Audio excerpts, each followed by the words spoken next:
You've probably heard the phrase, the 11th hour of the 11th day of the 11th month. That's when the guns of World War I finally went silent. An end to a global nightmare, right? Well, yes and no, because the story of how that peace was made and where it was made tells a much darker, more complicated story. And it all revolves around a single, pretty ordinary-looking railway car. So picture this, November 11th, 1918.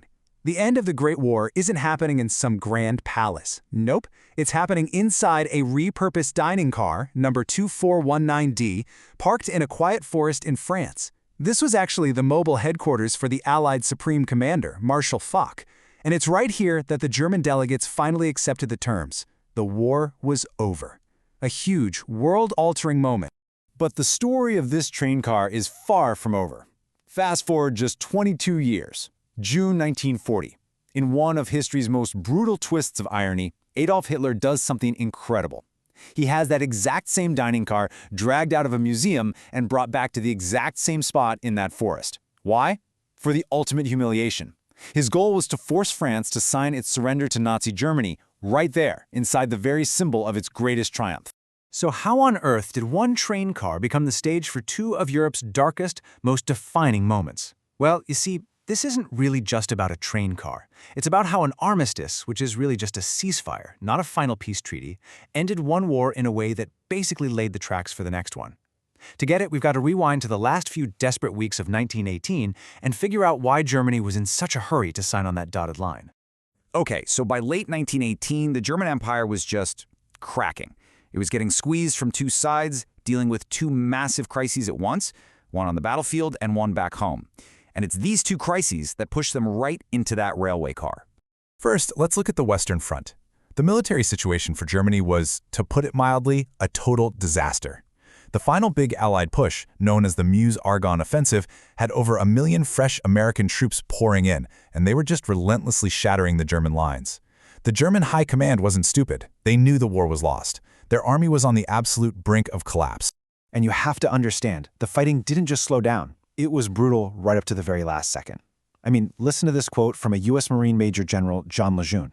He's talking about the night of November 10th, the night before the armistice. The pressure was just nonstop. Germany was completely out of time, out of men, and out of options. But the crisis on the battlefield was only half the story. Back on the home front, things in Germany were just as bad, if not worse. After 4 long years of war and a crippling naval blockade by the Allies, the country was literally starving. Yeah, there's even a name for how bad things got. The Steckrüben winter, or the turnip winter. Think about that. During the winter of 1916-17, the British naval blockade was so effective at cutting off food imports that when the potato crop failed, people had almost nothing left to eat, except for turnips. It became this really grim symbol of just how much civilians were suffering. And the human cost was just staggering. A German government report from 1918 estimated that 763,000 civilians, nearly 750,000 people, had died from starvation and disease directly because of the blockade. You see, the country wasn't just losing a war, its entire society was starting to fall apart from the inside out. So, your army is collapsing, your people are starving, what do? The Germans sent a delegation to that forest, to that train car, looking for a way to stop the fighting. But what they got was, well, it wasn't exactly what they were hoping for. Yeah, let's be really clear about this. This was not a negotiation between equals, not even close. The Allied commander, Marshal Foch, basically handed the Germans a list of demands. It was a take-it-or-leave-it deal. They had zero power to bargain. Their only choice was to agree to a complete and total military surrender. And the scale of what they had to give up was just immense. We're talking 5,000 artillery guns, 25,000 machine guns, thousands of mortars, 1,700 airplanes. You get the idea. The point here wasn't just to stop the fighting. The goal was to make the German army completely powerless, so they couldn't even defend themselves if the Allies decided to just march into Berlin. And it wasn't just on land. The terms for the Navy were just as tough. Basically, the entire German high seas fleet, which was a huge source of national pride, a real rival to Britain's Royal Navy, had to be handed over. All their submarines, gone. Battleships, cruisers, destroyers, gone. This effectively ended Germany's dream of being a global naval power, just like that. But they didn't stop there. It went even deeper. The armistice also demanded that Germany hand over a huge chunk of its transport infrastructure. We're talking thousands of locomotives and trucks and 150,000 railway wagons. I mean, this would completely cripple their ability to move anything, troops, supplies, or even food to their own starving people. But of all the terms, maybe the most devastating one was tucked away in Article 26. It's just one short sentence, but its impact was huge. It says, the existing blockade conditions are to remain unchanged, meaning that naval blockade, the very thing that was starving the German people, was going to stay in place. So let that sink in for a moment. The armistice stopped the shooting, but it did not stop the starving. The Allies kept that food blockade going for months, all the way until the final peace treaty was signed the next year. It was a lever, right? A tool to make sure Germany did what it was told, but for millions of ordinary German civilians, it just meant the hunger continued.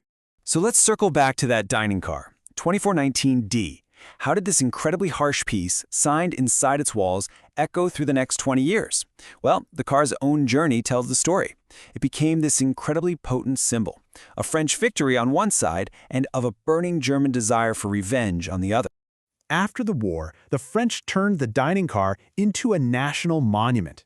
For a while, it was on display in Paris, but then they built a special museum for it, right there in the forest, on the exact spot where the armistice was signed. It became, for all intents and purposes, a shrine to French victory. I mean, this timeline is just wild. Look at the journey of this one object. It's the site of the German surrender in 1918. Then it becomes a museum. Then, in 1940, Hitler uses it for his ultimate revenge. After that, he carts it off to Berlin like a war trophy. But the last part is what really gets me. In 1945, as his own empire is crumbling, he orders the SS to destroy it. Think about that. He was so obsessed with the symbolism that he preferred to burn it to ashes rather than risk the Allies using it to humiliate Germany all over again. And the details of that 1940 surrender are just chilling. Hitler made sure he sat in the exact same chair that Marshal Foch had used back in 1918. He was literally turning the tables on history. For him, this wasn't just about winning a battle. This was personal.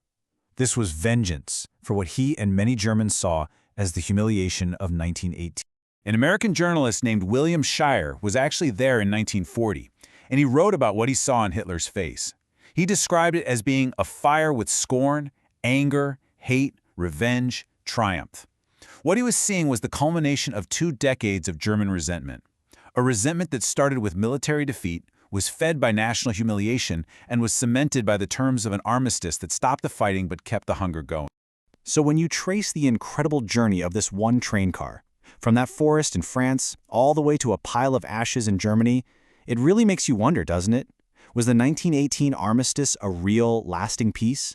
Or was it just a pause, a 20-year ceasefire, just as one of the Allied commanders, Marshal Foch himself, famously predicted it would be?